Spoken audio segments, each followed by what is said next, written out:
So the question I was asked was, in carrying out this cross-cultural study, what barriers did we find specifically in conducting a cross-cultural comparison between UK and India?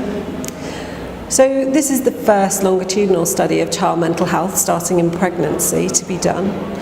And the aim was to try and identify both shared and distinctive risks for child mental health problems. And we start studying families in the perinatal period, so in pregnancy. And the challenge is to use parallel measures both in the UK and in India. And to also use measures that can be culture specific and culturally sensitive in India. So some of the challenges that we faced at the beginning were some of our measures involve videoing parents, caregivers and their children.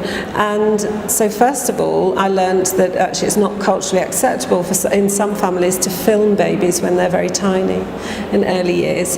So we had to negotiate that difficulty. We also had to conduct assessments in the homes, in the urban Bangalore setting, in urban slum conditions. And it means that the acceptability in filming in the home varies from family to family. The conditions can be quite cramped, and also there's a lack of privacy sometimes, so we had to be really thoughtful about how we use sensitive measures. And this contrasts to the UK, where often assessments are maybe conducted in the home or done in a child development centre, so we have more control over the environment. Also, one of the other barriers or the difficulties we faced was how to trace the population of mothers that we were trying to study, because women move house often from place to place, back to their home of origin when they have the baby, and then back to their husband's place later on. So we had to have good tracing measures to keep our population.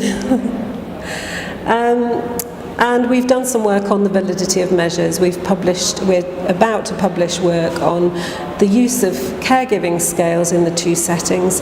One can't assume that the same measure works the same in two cultures.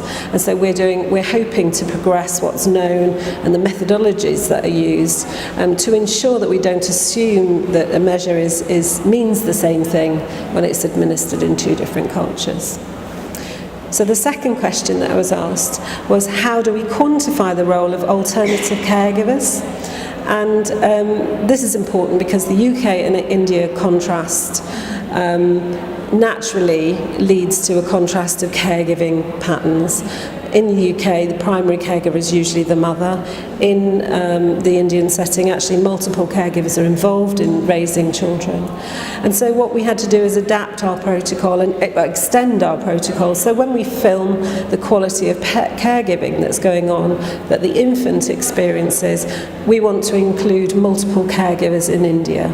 And so we've interviewed mothers, found out who are the main caregivers, and it may be a grandparent or a sister-in-law or a grandfather even, and so we will take the mother's lead in describing who are the main caregivers for each child, and then we make sure we film the quality of caregiving at each age point as they grow. So really we've tried to get a more valid, culturally valid idea of what sort of environmental experience a baby has and who's involved in the childcare.